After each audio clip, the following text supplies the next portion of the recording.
Bonsoir à toutes et à tous et bienvenue à cette édition du journal télévisé sur l'ORTB. Voici les titres. Les députés rejettent sur le fond le projet de révision constitutionnelle. Que va-t-il désormais se passer? À suivre dans ce journal les propos de quelques hommes de droit.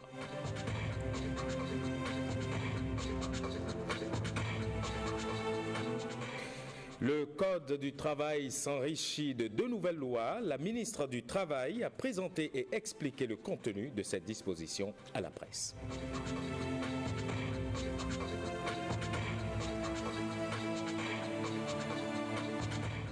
Et puis pour ceux qui causent des dommages aux infrastructures routières, il y a des amendements. Que disent exactement les textes? À suivre également l'enquête de Marie-Louise Perret.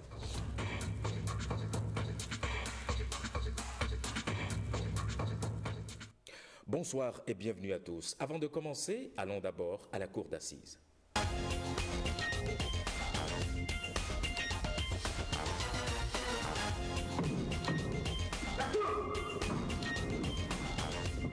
L'audience est ouverte. Et puis Jérôme Rongbo est avec nous. Bonsoir Jérôme. Bonsoir Serge. Et bienvenue. C'est une association de malfaiteurs. Ils sont au total 4, mais 3 ont comparu ce jour. Leur modus operandi, embarquer des clients, puis les dépouiller au cours du trajet, Jérôme. Tout à fait. Les prévenus ont nom Lukoya Avaondie Clément, Onye Kwelu Denze, lui il est nigérian, Abibou Hakim, un certain Christo, lui il est camerounais, mais il est toujours en cavale. Dans la matinée du 29 mars 2010, ils embarquent à Cotonou, les dames à Gbekponou Souhaiton et Senou Martine.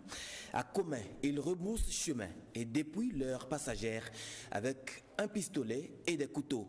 Mais la patrouille des forces de l'ordre a fini par les intercepter. Interpellés, ils ont reconnu les faits à toutes les étapes de la procédure. Le ministère public requiert contre les accusés la peine de travaux forcés à perpétuité, tandis que les 3 avocats de la défense soutiennent que ce sont des délinquants mineurs et ils plaident la clémence de la Cour. Après délibération, la Cour les condamne à 15 ans de travaux forcés pour association de malfaiteurs, vol à main armée et en plus pour Lukoya Avaondie Clément, blessure involontaire et excès de vitesse. Donc Serge Ayaka, il retourne en prison pour 8 années supplémentaires. Ils doivent payer en tout 1 118 000 francs CFA pour dommages et préjudices causés. Eliane Noutaï Gezo a présidé la Cour. Comme greffier, nous avons Alain Kakpo. Le ministère public a été représenté par Joseph Ploka, tandis que les avocats Patrick Zanou, Patrick Tchiakper, Igor Sacramento et Damien Falana ont défendu les accusés. Et puis demain, la Cour examine le 10e dossier inscrit au rôle de cette première session. Ce dossier, c'est un cas d'assassinat qui aura lieu dans la grande salle A et pour lequel 2 prévenus vont comparaître. Merci Jérôme. À demain. C'est moi.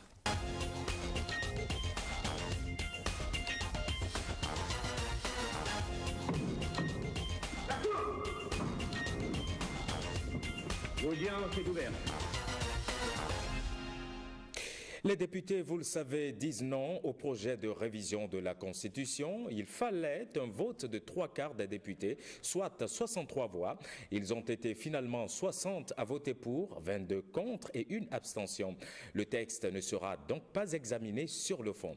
La Constitution du 11 décembre 1990 reste intacte. À leur sortie de l'hémicycle, le garde des Sceaux, porteur du projet, et quelques députés rencontrés à l'issue du vote ont donné leurs impressions. Ils sont ici au micro de Alexis Kenom. Évidemment, comme vous l'avez su et constaté, que cette décision est négative à la poursuite de la procédure de révision. Et donc le gouvernement va l'apprécier, va en tirer les conséquences qu'il jugera nécessaires. Ce qu'il faut concrètement dire, c'est qu'il n'y aura pas de débat sur l'approbation du projet. Ce qu'il faut dire, c'est que notre Constitution reste en l'état. Ce qu'il faut dire, c'est que tout ce qu'elle a de vertueuse demeure, tout ce qu'elle a de difficultés demeure, mais c'est un cheminement, c'est un combat, il se poursuivra. Nous sommes des êtres humains de liberté. Le libre arbitre est intrinsèque à l'être, est consubstantiel à l'être. Chacun a usé de son libre arbitre. Et c'est ce qui fait les grandes nations. Je pense que ce n'est pas une question de littérature ni de mathématiques, c'est une question d'hommes et de femmes qui à un moment donné se prononcent et apprécient. Il appartient à l'autorité politique de tirer les conséquences les plus appropriées. Je crois que le président de la République va les tirer et les membres de son gouvernement aussi. Si nous pouvons rentrer tranquillement aujourd'hui, c'est grâce à nous. Parce que la foule qui attendait, je me demande où est-ce qu'on allait rentrer si éventuellement on n'avait pas sauvé la face. La grosse surprise, c'est Mme Rosine Soglou. On n'avait pas compté avec elle. Mais aujourd'hui, ça a été une surprise agréable.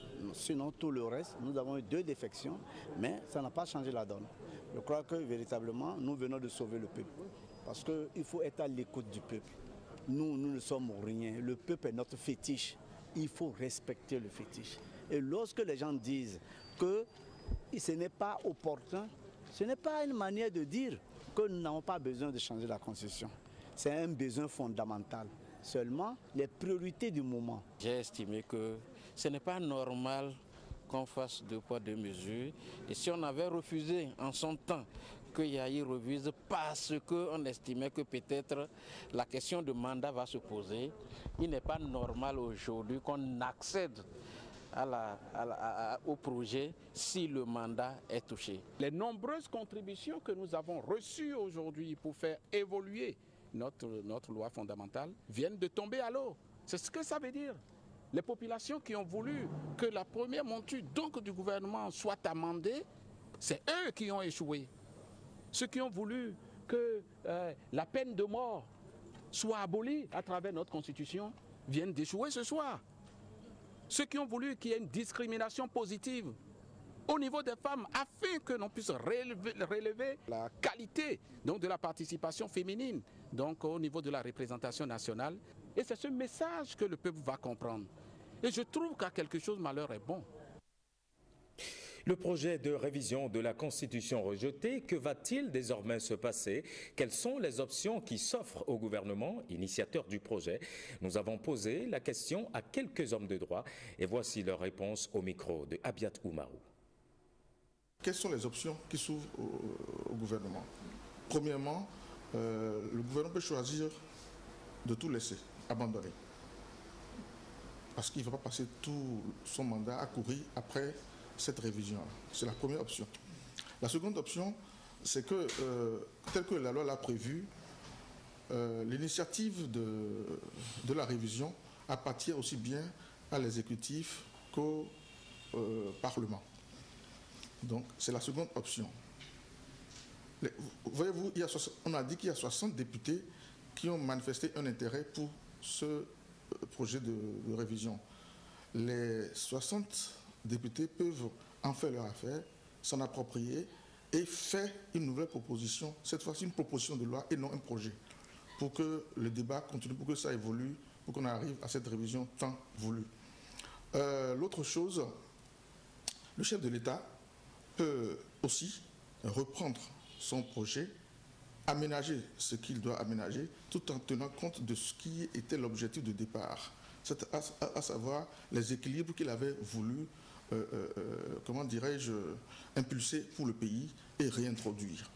Bon, si c'était où il attend, ça peut être à la veille de son départ, et là on ne peut pas lui faire le reproche d'avoir attendu longtemps, parce que c'est l'image que le vote qui a été fait à l'Assemblée nationale lui a renvoyé.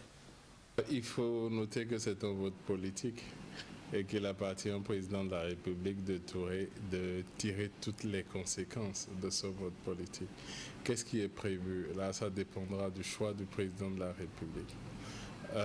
Il a 2 possibilités, soit de dire j'abandonne mon projet de révision de la Constitution, ou seconde possibilité, c'est de dire je réintroduis le projet de révision de la Constitution parce que je tiens à la révision de la Constitution. Il faut simplement à ce niveau faire observer qu'il doit se conformer quand même aux dispositions du règlement intérieur de l'Assemblée nationale qui lui impartit un délai de 3 mois avant de réintroduire le projet de révision de la Constitution si tel est son choix. On ne peut que constater que la démocratie béninoise s'est exprimée et constater aussi que les règles de la procédure de révision de la Constitution ont été observées. Mais bien avant les débats en plénière au Parlement ce mardi, l'Union des professionnels des médias du Bénin, UPMB, et le Conseil national du patronat de la presse et de l'audiovisuel, après une assemblée spéciale, ont conjointement animé une conférence de presse pour formuler quelques suggestions sur le projet de révision de la Constitution. Leurs observations, vous pouvez bien le constater, concernent les dispositions qui touchent la haute autorité de l'audiovisuel et de la communication AC. On fait le point avec Enoch Compati et Edmond Rongbo. En tant que citoyen, en tant que journaliste, en tant que responsable d'association, nous avons notre mot à dire. Oui, elles ont aussi leur mot à dire sur le débat du projet de révision de la Constitution, mais avec une particularité, les nouvelles dispositions touchant leur instance de défense qu'est la haute autorité de l'audiovisuel et de la communication AC. À travers cette sortie, les présidents des associations des professionnels des médias, dont l'UPMB et le CNPA, réunis en assemblée spéciale, louent les propositions de réforme affichées du président Patrice Talon, notamment celles qui tendent à assurer un peu plus d'indépendance à la AC. Toutefois, elle formule quelques suggestions. 1. Il faut instituer l'élection de son président parmi les conseillers désignés par les professionnels des médias. Dans cette optique, nous proposons la reformulation de l'article 143, alinéa 1er actuel, nota bene, en tout état de cause. Le nombre de professionnels des médias au sein de la AC ne saurait être inférieur à 70% de la composition de l'institution. Petit 2. S'agissant de la AC elle-même, il est à noter que de toutes les institutions prévues par la Constitution du 11 décembre 1990, elle est la seule dont les membres ont droit à un mandat unique de 5 ans, ce qui ne favorise guère la transmission des expériences entre anciens et nouveaux conseillers.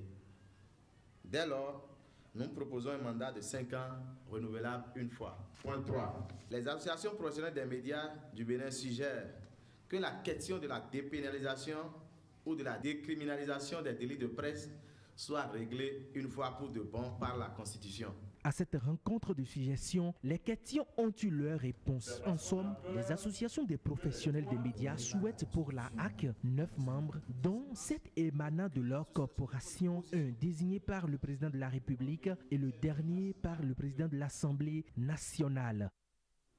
Allons maintenant à Glodjigbe. Là-bas, la tension baisse. Les populations installées sur le périmètre réservé à la construction de l'aéroport disent finalement oui au projet. Elles ont marqué leur adhésion au cours d'une séance de travail qu'elles ont eue avec le ministre des Infrastructures. À cette séance ont pris part également le préfet de l'Atlantique, des maires des communes concernées ainsi que des têtes couronnées. Et pour le compte-rendu de la télévision nationale, Rachida Toubiamaman et Alexis Sebemon. Le domaine du nouvel aéroport international de Glodjigbe ne sera ni déplacé ni réduit. C'est l'essentiel à retenir de cette séance de travail entre le ministre des Infrastructures et les propriétaires des 3028 hectares devant servir à sa construction. Certaines personnes avaient demandé un retrait de 2 km. Je leur ai expliqué que ce n'est pas possible, que le site retenu ne changera pas et qu'on ne peut pas reculer. Et je pense que l'assistance a compris et je peux me réjouir de cela. Toutefois, privilégiant le dialogue et la sensibilisation, le gouvernement rassure que le dédommagement sera fait dans les règles de l'art. Tous ceux qui sont aujourd'hui sur le périmètre et qui feront l'objet d'une expropriation seront dédommagés. Et il y a une procédure de relogement qui est prévue dans le projet. Le gouvernement s'attelle à mobiliser les ressources pour couvrir le financement des travaux ainsi que les charges liées au dédommagement des populations. Ceci sera fait dans les règles de l'art conformes aux lois de notre pays. Nous vous dirons que notre association Aspirita intègre toutes les commissions qui seront mises sur pied pour réfléchir sur les dispositions à prendre par rapport à ces populations que l'on veut déplacer. Où les envoyer? Que faut-il faire pour atténuer leur peine, leur douleur? Parce que ce sont des gens qui vivent dans le domaine depuis des siècles, qui vont se voir délogés et se retrouver ailleurs. C'est vraiment douloureux, mais nous allons prendre le courage de surmonter cette épreuve. Fini donc les mouvements d'humeur. Toutes les parties prenantes sont désormais prêtes à voir aboutir ce projet qui, rappelons-le, date de 1974. Il revient maintenant aux populations de rendre disponible le site avant l'arrivée de l'entreprise chinoise retenue pour réaliser les travaux. Désert, empruntons maintenant la route. Nul n'ignore son importance dans le développement d'un pays, qui plus est, un pays comme le Bénin, qui constitue une ouverture sur la mer pour ses voisins de l'Hinterland. Le bon fonctionnement des activités de production, la concurrence, les échanges commerciaux, tant au plan national que sous-régional, entre les acteurs du monde économique moderne, est une priorité. Malheureusement, certains usagers, pour une raison ou une autre, causent des dommages à l'État en détruisant les infrastructures routières. Dans cette enquête que nous allons suivre, Igor Ayosso et Marie-Louise Perrin s'intéressent à la réparation des dégâts. Sur n'importe quel axe, que ce soit Cotonou à Kassato, Cotonou Porto Novo, pour ce qui nous concerne, le constat est flagrant. Il n'y a pas ce jour où les équipes de sapeurs-pompiers et de la police service constat ne se déploient. La plupart du temps, elles interviennent pour gérer des cas d'accidents graves de circulation, souvent considérés comme des actes d'incivisme qui concourent à la dégradation des infrastructures routières réalisées à grands frais par l'État pour faciliter la libre circulation des personnes et des biens. Ils conduisent en désordre et détruisent la route. Et au lieu de la réparer, ils ne le font pas. Ils s'enfuient. Normalement, ces conducteurs responsables d'accidents devraient payer pour la réparation des dégâts causés. Peut-être que l'autorité est remboursée et nous ne le savons pas. Je ne peux pas dire qu'on ne nous rembourse pas. Bon, des fois, nous on anticipe pour réparer par d'autres moyens. On voyage. On voit quand même que même si c'est seulement des marquages au sol, les gens ne franchissent pas. Ici, il y a des plots, on va les heurter et on commence par insulter les ingénieurs pour dire ah, c'est pas dur, nous aussi, hein, j'ai juste heurté et ça s'est écrasé. Comme si ces plots-là sont mis en place pour être heurtés. C'est pas vrai. Ce n'était pas notre incivisme. On n'a même pas besoin de mettre autant d'argent pour mettre en place ces plots-là. Il suffit de faire des marquages au sol pour que les gens sachent qu'ils ne doivent pas franchir ces marquages-là. Dans le cas de destruction des panneaux de signalisation posés sur la route, que retenir de la procédure de réparation? Comment ça se fait? Lorsque le constat est fait, la gendarmerie et la police saisit tous les documents du véhicule, le véhicule même, et renvoie le propriétaire du véhicule au niveau de la Direction générale des infrastructures. Maintenant, lorsque le cas arrive ici, moi je renvoie ces cas au niveau de la direction départementale concernée. Et puis lui, il se déplace sur le terrain, il fait un devis pour dire, bon, ce que vous avez fait, voilà ce qu'il vous faut en matière de ressources financières pour les réparer. Ce devis est remis au propriétaire du camion qui va déposer ça à l'assurance. Les éléments de protection que vous connaissez généralement, que nous mettons sur les terre-pleins centraux, que nous appelons plots. Et ces plots, dans les villes de Cotonou et Calavi, nous avons trois types. Quand vous quittez le carrefour à Kosombo, en passant par l'Étoile Rouge pour aller à Dantokpa, c'est pareil quand vous descendez du pont de Tokpa que nous appelons Martin Luther King, pour passer par Sobebra jusqu'à le Bélier. Les plots qui ont été utilisés sont les plots de petite dimension. Et quand vous cassez ces plots, vous payez pour la réparation le prix forfaitaire de 50 000 francs et pour les pénalités 10 000 francs par unité de plomb. En tenant compte de tous les éléments qui rentrent dans leur préfabrication et leur pose ou l'obtention de ces prix. En passant par Kadjeum pour aller à la place du souvenir, les plots qui sont à ce niveau, au niveau des terre-pleins centraux, vous allez constater que leur section est un peu plus grande et pour leur réparation, il faut 100 000 francs par unité. Mais la pénalité à ce niveau est toujours de 10 000 francs. Donc ça fait 110 000 francs au total que les gens doivent payer au niveau, et c'est ce prix que nous mettons dans les devis que nous élaborons. Bon, vous savez, quand les devis sont de montant un peu faible, dans la fourchette de 0 à 300, 400 000, on a constaté que les gens même payent rapidement pour pouvoir rentrer en possession de leur véhicule. Mais quand c'est très élevé, parce qu'il arrive des moments où nous allons jusqu'à 4-7 millions, et c'est surtout le cas des équipements électriques. Et c'est des éléments qui coûtent excessivement cher, plus que les plots dont on a parlé tantôt. Donc vous savez, dans ces cas, souvent, il y a certains usagers qui vont au tribunal, comme vous l'a expliqué tout à l'heure le directeur général des infrastructures. Selon certaines indiscrétions, le coût de la destruction des routes par les camions en surcharge et autres véhicules serait estimé à plus de 20 milliards de francs CFA par an. C'est environ le double du coût d'entretien des routes. Alors, nous devons nous appliquer à respecter le code de la route. Tout autre sujet à présent, 2 nouvelles lois font leur entrée dans le Code du travail. Il s'agit de la loi portant régime général d'emploi des collaborateurs externes et la loi fixant les conditions d'embauche. La ministre du Travail a fait une sortie médiatique hier pour mieux expliquer le contenu de cette disposition. Bresti Bozo, Jean-Claude James.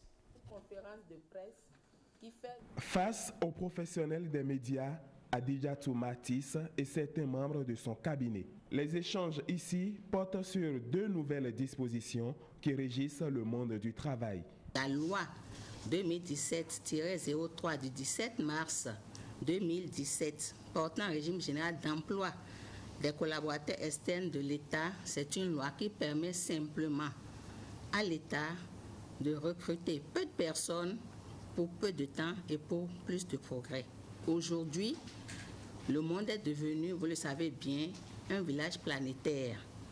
Et lorsque nous avons besoin de compétences dont nous ne disposons pas, il faut recourir à celles-là. Recourir à une compétence dont l'administration a besoin, mais quelle est la procédure d'embauche? La deuxième loi donne les détails. Pour ce qui concerne la loi sur l'embauche, elle vient en fait modifier certaines dispositions de l'actuel Code du travail. Vous savez, le secteur privé juge l'actuel Code du travail un peu trop protectionniste de l'employé, ce qui répugne parfois les employeurs à aller recruter, disons, un nombre important. Appréhendons-la comme une loi positive de permettre aux jeunes d'avoir accès au marché de l'emploi de façon massive. En cas de licenciement, quid des dommages causés à l'employé? Le montant de cette réparation ne peut être inférieur à 3 mois de salaire de l'agent licencié ni être supérieur à 9 mois de son salaire. Au-delà de 9 mois, ce n'est plus la peine de travailler, comme ce qui se passait dans un passé récent, où on demande 7 milliards à une banque parce qu'on s'est fait licencier. Entre-temps, l'entreprise peut mettre la clé sous la porte. Des lois pour favoriser la réduction du taux de chômage, mais la partition des diplômés reste la culture de l'excellence. Parlons à présent santé. On pourrait croire qu'ils sont à l'abri des problèmes de santé, les flics, vu leurs différentes activités physiques. Mais faux, telle est la réponse que révèle une opération de dépistage diligentée par la Direction générale de la police nationale. Suivez ce compte-rendu signé William Joki. Est-ce que vous avez mal à la poitrine? Est-ce que dans la famille, est-ce qu'il y a des gens qui ont des problèmes de tension? Ils sont les plus touchés par ces maladies qualifiées de tueurs silencieux, les maladies cardiovasculaires. Au moins un flic trépasse par mois pour cause de ces maladies, des maux qui rongent la corporation au mépris de tous. Aujourd'hui, la Direction générale de la police a voulu arrêter la saignée à travers cette opération de dépistage gratuit. Essayer d'identifier les facteurs de risque cardiovasculaire au sein de la corporation policière, à savoir l'hypertension artérielle, et le diabète et également les problèmes de cholestérol, les dyslipidémies. Apprécier l'ampleur des problèmes cardiovasculaires dus le plus souvent au stress et à l'alimentation. prendre en charge les cas dépistés et les prodiguer les conseils nécessaires. Ils sont plus sollicités, ils sont plus stressés et il est de bon temps que l'on puisse voir de quelle affection domine justement le rang des flics. Pas seulement les policiers, la population béninoise à se prendre en charge, à comprendre quand est-ce qu'il faut aller vers son médecin, ne pas attendre que la maladie survienne avant de courir pour aller. Tous ont passé les différentes étapes du contrôle, de la palpation de ce petit ballon jaune à la prise de la tension artérielle, en passant par la prise de sang, toute une série d'examens pour une corporation policière plus en forme au service de la nation. Pendant ce temps, l'association béninoise pour la promotion de la famille s'intéresse aux adolescentes du quartier Rindé à Cotonou. Une équipe de cette association les a entretenues sur les questions de sexualité. C'est le début d'une série de séances de sensibilisation qui vise à terme zéro grossesse précoce dans le rang de la population cible. William Aguiar, Alexis Kenom. Séance questions-réponses entre adolescentes du quartier Rindé et l'association béninoise pour la promotion de la famille. Une rencontre d'échange sans tabou sur des sujets relatifs à la sexualité. L'objectif ici est d'inculquer à la population cible, les vendeuses ambulantes adolescentes du marché d'Antokpa, les bons comportements pour éviter les grossesses précoces et les maladies sexuellement transmissibles. Nous avons jugé important de venir dans le marché pratiquement, faire une sensibilisation à l'endroit de ces filles et profiter également, offrir gratuitement des services de planification familiale, mais également de dépistage de VIH, de cancer du col de l'utérus et du cancer du sein, pour pouvoir mettre ces jeunes filles et ces adolescentes à l'abri d'un certain nombre de problèmes préjudiciables pour leur avenir en matière de santé de la reproduction. Le projet est soutenu par l'ambassade des Pays-Bas après le Bénin. Le premier secrétaire conseiller en santé de l'ambassade reste optimiste quant aux résultats attendus, même s'il faut l'évaluer dans le temps. Ce n'est pas une fois, un jour que ça va changer. Mais je pense qu'à la fin, ça va changer le comportement sexuel. Surtout aussi l'utilisation de contraceptifs, préservatifs, pour éviter la grossesse non désirée. Instant de sensibilisation, mais également de détente pour ces adolescentes qui visiblement en voulaient pour leur épanouissement. Intéressons-nous pour finir aux femmes des communes de Semepodji, de Bopa et d'Atiébé qui peuvent désormais faire face aux risques des aléas climatiques. Le projet Communauté de résilience et d'action de réduction des catastrophes naturelles CERAFT a depuis 2 ans décidé de les former pour y faire face. Blaise Adampo, Edmond Ngbo. Fin des activités du projet CERAFT. Communauté de résilience et d'action de réduction des catastrophes naturelles. Durant 2 ans, les femmes des communes de Semepodji, de Bopa et d'Atiémé ont été formées sur les mesures à prendre face aux risques des aléas climatiques dans leur localité. 2 années qui ont permis d'impacter plus de 40 000 ménages. Ce projet est l'œuvre de Caritas et de l'USAID. Les communes de Semepodji, d'Atiémé et de Bopa font partie des communes à risque sur la cartographie nationale. Nous avons encore en mémoire les inondations de l'année 2010, au cours desquelles Caritas Bénin avait joué un grand rôle dans l'assistance et le relèvement des populations sinistrées. Dans tous les cas, une chose reste claire. L'appropriation du projet par les groupements de femmes qui ont interagi dans leur communauté de vie et du travail avec les institutions religieuses, sociales et politiques doit favoriser un grand changement de comportement, surtout dans les zones d'intervention. Le changement climatique étant le défi actuel des pays en voie de développement, ces actes participent au développement du Bénin.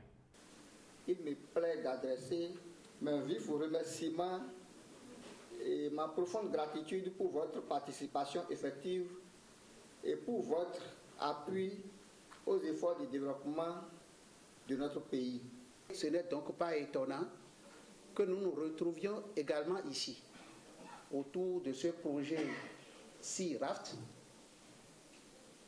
qui, ma foi, a été conduit à très bon port. Le projet CERAFT aura aussi permis de former 423 groupements de femmes dans les 3 communes bénéficiaires. Le gouvernement souhaite que ce projet soit élargi à d'autres communes du Bénin. Et voilà qui referme cette édition. Merci de l'avoir suivi.